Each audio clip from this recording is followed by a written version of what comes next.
Welcome to Printing Profits.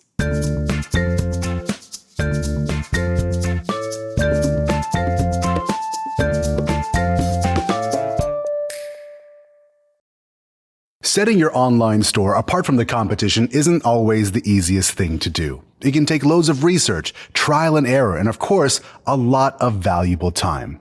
But a major way to do just that is by offering customers the ability to personalize their products. It can be a huge selling point, but more importantly, it's not something that everyone else can offer. Welcome to Printing Profits. I'm Talish. Early on, Stephen Chin realized that being an entrepreneur takes resilience and persistence. And after years of trying and failing with many different online ventures, he eventually found success by selling face masks on Etsy during the pandemic. Soon, his sales started to grow, and so did his customers' relationship with his offerings. His ability to engage his audience with personalized and relatable products was a huge success. And a year and a half later, Stephen grew his business to 15 employees and made $1 million in revenue. Now he's developed a tool which helps customers personalize products on Etsy using Printify, and is starting a YouTube series challenging himself to make another $1 million in just 12 months. Stephen, welcome to the show. Yeah, happy to be here. Thank you. So for anyone who's heard about your story, it kind of feels like becoming an entrepreneur for you has been a walk in the park, making these millions. But I know that wasn't the case. It took some time and it was quite a process. So walk me through that journey of what it was like for you to start becoming an entrepreneur. Yeah, so definitely not a walk in the park getting started. So I got started on Etsy back in June of 2020, back during COVID, where a good friend of mine, Jesse, super successful Etsy seller, told me about the opportunity of selling face masks on Etsy. He told me to buy like this printer, this heat press, these masks. He said, don't copy me, but good luck. So I spent the week that it took for all the equipment to come in the mail to create my Etsy account, the listings, the market research, the product research, essentially get the shop ready. So that way when the equipment came, I could just turn the shop on. Again, leveraging a pandemic, we got like 17 sales our first day, like 30 sales the next day, 60 sales, 120, 250, like 500 sales a day by day like 5. Which sounds amazing telling you the story 2 years later, but keep in mind, I was making this in my garage by myself. Yeah. I didn't know how to use a heat press at the time. I joked that I didn't have gray hair 2 years ago. So I ended up working like 16 hours a day for the next 90 days straight. We grew that business from my garage to a unit. We got like 15 employees by like the second month. We ramped that business to about 800 to 1,000 masks a day.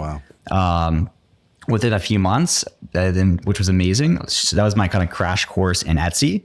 But when the mask mandates ended, so did the business. We literally went from like 500 masks a day to 5 masks a day overnight. So at that time, we made the decision to, instead of just starting something new, to just rebuild the business. At the time, I'd fallen in love with Etsy, owning a print shop, being a boss, my employees. So literally from the ground up, we spent the next year and a half rebuilding our print shop. So I made my first $1 million on Etsy selling face masks, leveraging a pandemic. That was my crash course in Etsy.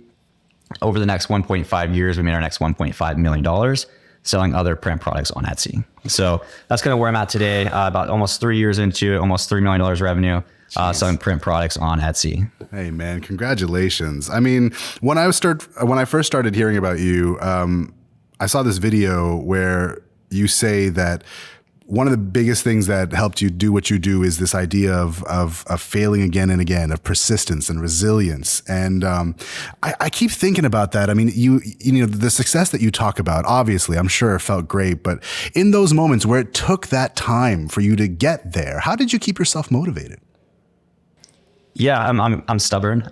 So I've been trying to be an entrepreneur for 6 years, right? So I've given you the last 3 years of my journey. The first 3 years was not so smooth. I went to college to be a mechanical engineer. In my senior year, I found out about entrepreneurship, online business. I dropped out of college my senior year to go down this path. Wow. And I told myself, if I'm dropping out of college, I have to make this work, right? Yeah. So I tried Amazon FBA 3 different times. I failed 3 different times. I tried drop shipping 3 different times. I failed. I tried service-based businesses like lead generation or social media marketing agencies. Those also failed. So I failed for like 3 years straight. Wow. Which in that point, it's like, so I think I failed like my first 10 businesses. So 10 different times I gave it 100%. 10 different times. I fell, I failed, I got back up. I had to brush off my shoulders, check my ego, learn from my mistakes, and then try again.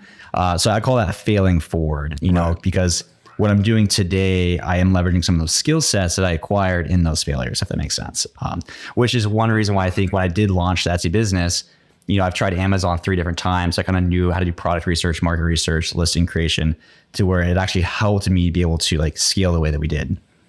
I love that. And that's a common theme with people who, not even people who are related to business, but, taking advantage of all the opportunities, even if they're failures. And it's like you said, it's like, sometimes it's not about failing forward, but you got to like fail up, you got to make sure that whatever happens next goes up. Your specialty with your stores, a lot of it has to do with personalization. And how did you know that personalizing products was perhaps the way to sell more?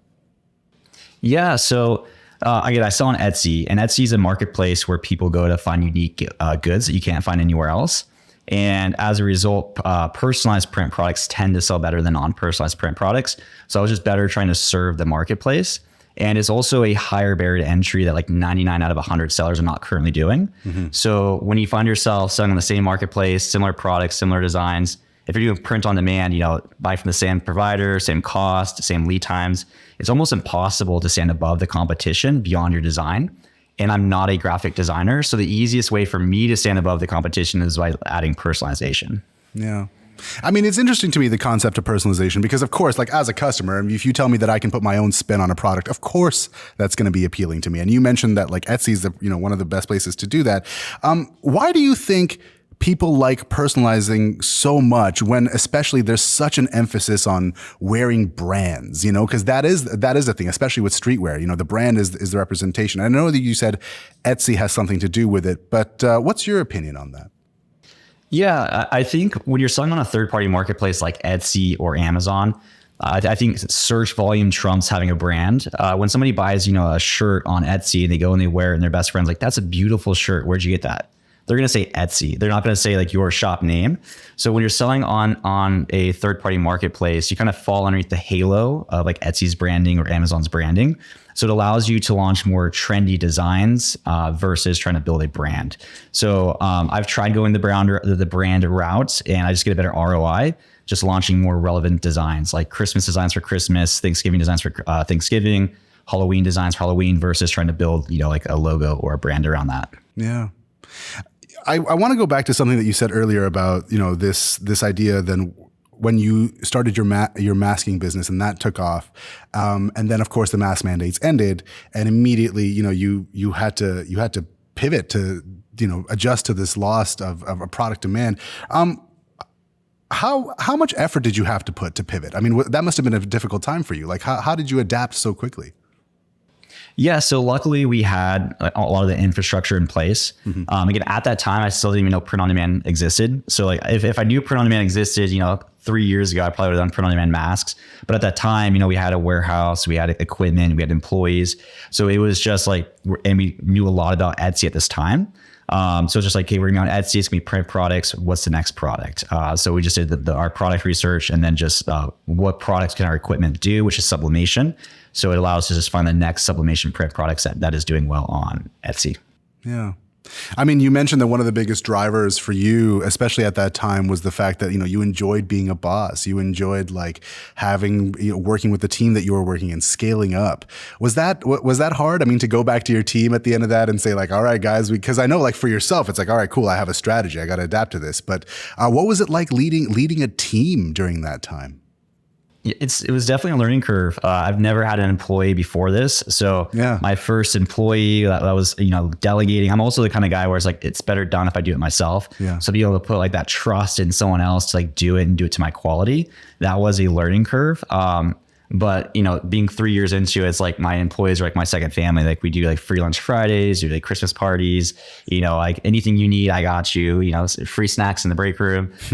So it's definitely been a learning curve, but having employees, it's been a blessing. Yeah.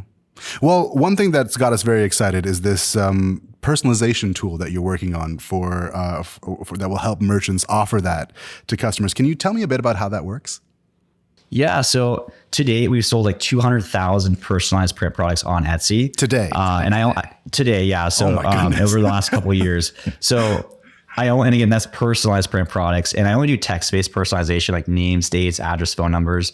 Yeah. I don't do like watercolors or clip art and things like that.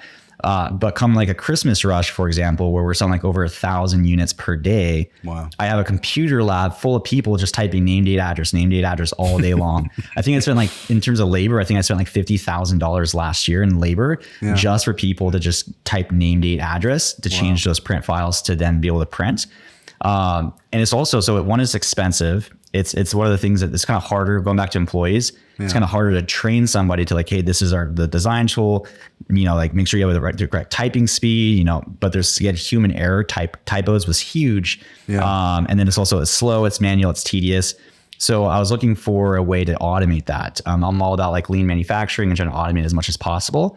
But there was nothing that could automate the personalization for a print product when selling on a marketplace like Etsy. Right. So we decided to build it first for ourselves, but then it kind of evolved from that to offering this to people doing print on demand, because I think that's where the opportunity is. There's a lot of people doing print on demand are not leveraging personalization because it kind of defeats why print on demand is so sexy, right? It's like once it's built, it's semi-automated, right? Etsy's giving you the traffic, they're giving you the sell. Printify is doing the production, it's hands-free once the graphic is built. But once you add in personalization, yes, you might sell 2-3 times more, but now you made the business manual. Now when an order comes in, you manually have to personalize it. You manually have to go to Printify, change the order, fulfill it every single time. Yeah. Or now you have to do delegation. You have to have virtual assistants or employees. With our software, we're using AI to, when an order comes in, and the AI will read the personalization, take your graphic, change the graphic with the personalization, and then automatically fulfill the Printify order with it. So essentially with the click of a button, you can do what takes an employee 5 to 10 minutes. It's interesting. Some of the merchants that I talk to are quite frightened of AI, especially when you talk about image generators or, the ability to copy a design. And here you are actively embracing AI. What's your take on that? I mean, like when if you heard somebody say, I don't know, I kind of want to leave AI where it is and just feel like I have more control over this process. I mean, how would you respond to that?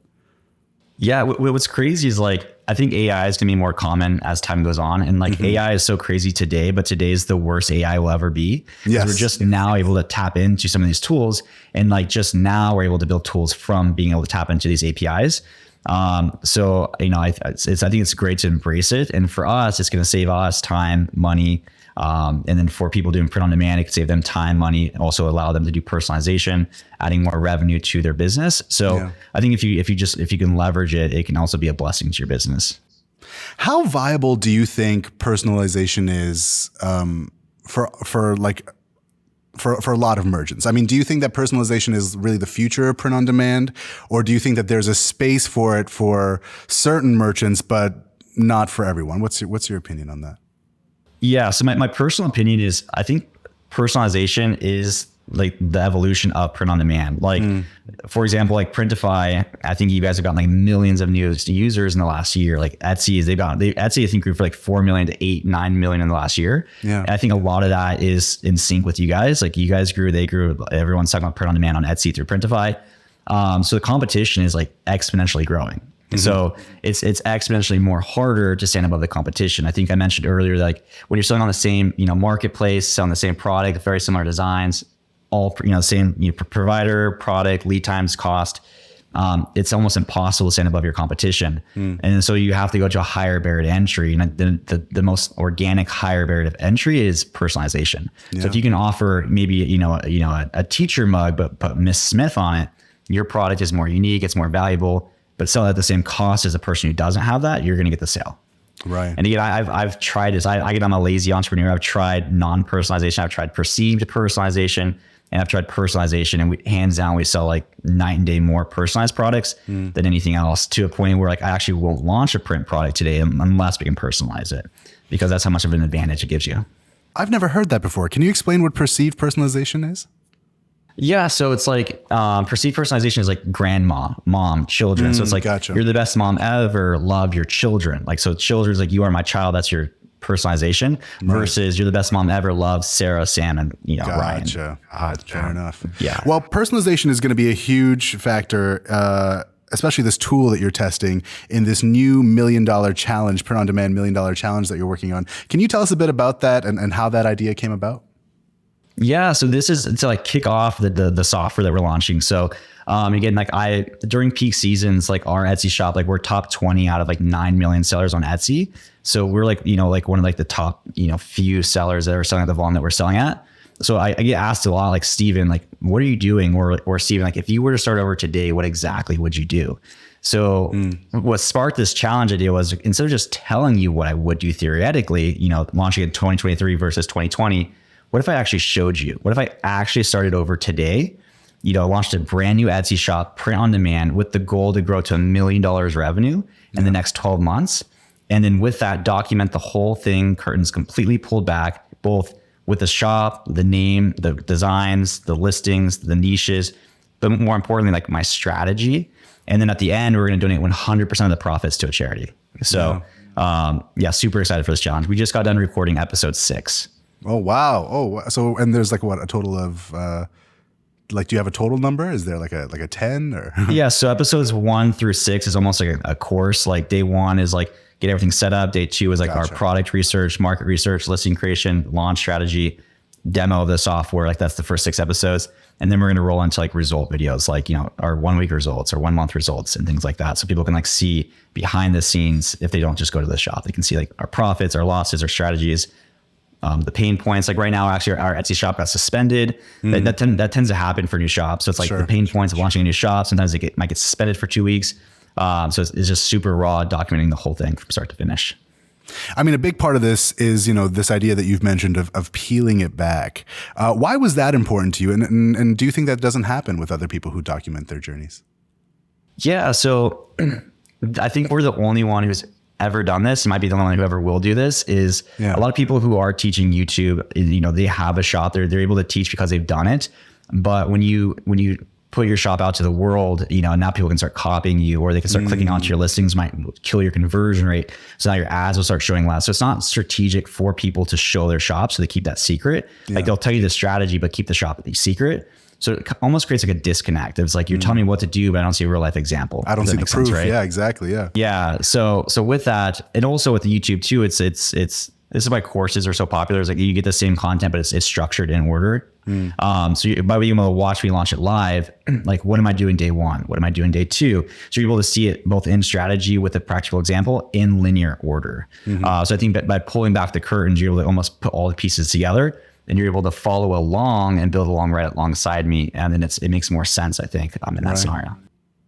This is one of the things that I find fascinating about people, especially who've had successful Etsy stores, is at a certain point they want to start over, and one thing that I'm sure a lot of people listening to this right now is, here's a guy who's not only made millions once, he's done it a couple times. Why is it so interesting for you to just kind of go back to square one again? Yeah, I think a lot of it, again, I don't think anything out there like this exists. Yeah. And I don't know an entrepreneur who's failed as much as myself. Yeah. to be completely honest. Like I know a lot of the YouTubers, a lot of people doing print on demand on Etsy that are like at my level, and they might be on like their second business, or this might be their third business. Yeah. I'm on like my 12th business. Yeah. So it's like, I know what it feels like to fail. I know what it feels like to not know what to do next, or I think I mentioned in one of our episodes, like watching hundreds of YouTube videos and trying to piece together a questionable strategy, being in the dark, like I get it. So being able to, take a step back and then help those people who are now where I was then and get them to where I am now. Like, I think it's just I want to help a lot of people in that scenario. Yeah. I mean, I feel like on some level, it feels like, the challenge is the best part. You seem like a very driven individual. Some of the very best POD merchants, especially people who do YouTube stuff, like they're very driven individuals. Do you feel at a certain point, it's almost like, you're kind of addicted to the challenge of it? Yeah. So it's like, again, my wife is like, thinks I'm crazy because like I'm not only my full-time husband, I'm a full-time dad to a son and a daughter. I'm running, a 7-figure print shop. I'm launching a software. I'm trying to do YouTube content now. And then on top of that, I'm trying to grow a print on demand shop from scratch to $1 million in 12 months. Like that's crazy. Yeah. But yeah, so my wife thinks I'm crazy, but I view it as like that should prove the opportunity that if I think with all that on my plate, with just a little bit of time I have left in the day, I still think I can launch a print on demand business on Etsy and grow to $1 million revenue with my strategy that I give you. I think that kind of proves the point that like I genuinely feel like print on demand is the most viable way to make money online today. Yeah. I mean, you mentioned that a big part of this challenge that you're doing for yourself is the fact that you will be donating the proceeds to charity. Do you have a charity in mind, and why was that important to you? Yeah. So again, a lot of this was trying to give back to people, both in the strategy and everything like that. Also with the challenge too, I'm only going to be doing personalized print products to kind of again, like teach people like the importance and how those do tend to pop off more than like the other products. With our business, we do donate 5% of our profits to the Convoy of Hope, but I wanted to kind of keep the charity aspect in terms of like which charity for the challenge more open-ended in case people want to get involved or they have a charity in mind. Maybe we can like, divvy up to different charities. So I'm kind of keeping that open-ended. Oh, nice. So where can people learn more about this challenge? Yeah, so I have a YouTube channel. It's going to be called Hello Custom. So at Hello Custom will be the YouTube channel, and then we will be launching all the episodes there. Yeah. I mean, look, here's the I'm so enamored by this energy that you have, because it really does feel like you're driven to succeed in any way.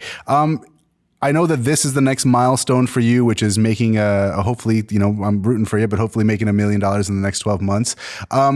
When you think of the future, because what you said when you were back in school and you dropped out, you're like, I just want to be successful at this. I want to be in charge of my life. When you think of the future, what are some milestones that you have left for yourself? Yeah, I'm more the guy that's like, I used to try to think 5 years out and then it just never worked out. So now I'm more like, hey, what am I doing tomorrow? Or what am I doing by the end of this year? But where I'm kind of seeing myself, at least till the end of the year or probably the next few years, is kind of staying in the environment that I am, like again, print products, selling print products. So right now I have a print shop where I am like a seller. I'm kind of evolving from that to try not to be able to like, instead of compete with the other sellers, to like offer value to the sellers. Like again, the content, the YouTube channel, the software. My buddy Jesse, he's taking a similar route where he was a seller. Now he's a fulfillment provider. So I'll probably say in this similar realm around print products. That's kind of where I found my niche. Well, hey, we're happy to hear that on our end for sure. Hey, Steven, thank you so much for chatting with us today, man. I appreciate your time. Of course. I've been happy to be here. Thanks so much. This is Printing Profits.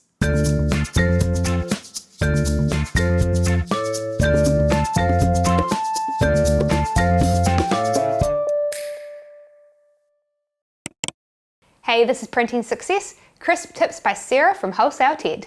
And one tip I have is that if you want to see on Facebook what other ads people are using within your niche, you can go to Facebook and then you can do a search for products within your niche. So let's say then that you wanted to see what other types of dog mugs were being advertised on Facebook. Well, you could just go to Facebook and then do a search in the search bar for dog mugs. You can then filter the results to either show photos or videos. And Facebook also makes it really easy to see what specific ads another store is running as well. Just go to their Facebook page and then go to the transparency section and then click on the ad library. And now you can see the exact ads that store is running on Facebook. This is Printing Profits. Just when you thought it was safe to go back into e-commerce, a new trend is arising. Welcome to Trend Spotting. This time, it's personal. Why is it that we speak so much about niches and how powerful they are in POD?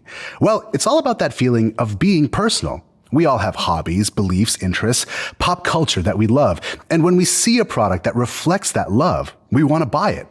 I'm Canadian, and I also love Game of Thrones. So when I see a fun t-shirt saying that winter is not coming, it's settled in Winnipeg, I can't help but buy that. It almost feels like it was made for me. It feels personal. And like Steven's been saying today, when something is personal, you have a higher chance of making a sale. Research from Adweek and IBM indicates that 44% of Gen Z users will leave a brand for another one if it feels more personal to them. Now, even with today's technology, personalizing all your orders is time consuming. And if you're willing to put in that work, great. But you can make your designs feel more personal without having to write someone's name on every item. Did you notice how many different collaborations and versions Nike does with their Air Jordan sneakers? They do that because each color scheme and partnership with an artist to change the look of their classic shoe opens up a whole new audience. Why not use that same tactic? Find your best-selling designs and change the colors to a niche or an event. Maybe tweak the text of a design so that it sells well, so it appeals to a new niche. Try it out and tap into the trend of making your products deeply personal. Thanks for listening to Printing Profits. We'd like to thank Stephen Chin for sharing his experience with us and at the same time, introduce you to the talented team behind this program. Executive producer, Laura Gelvite. Associate producer, Anita Njoki. Technical and video production, Emil Yasuns and Valerie Solechno. Sound productions, Christers Hartmanis. And I'm Talish Zuffer. See you next time.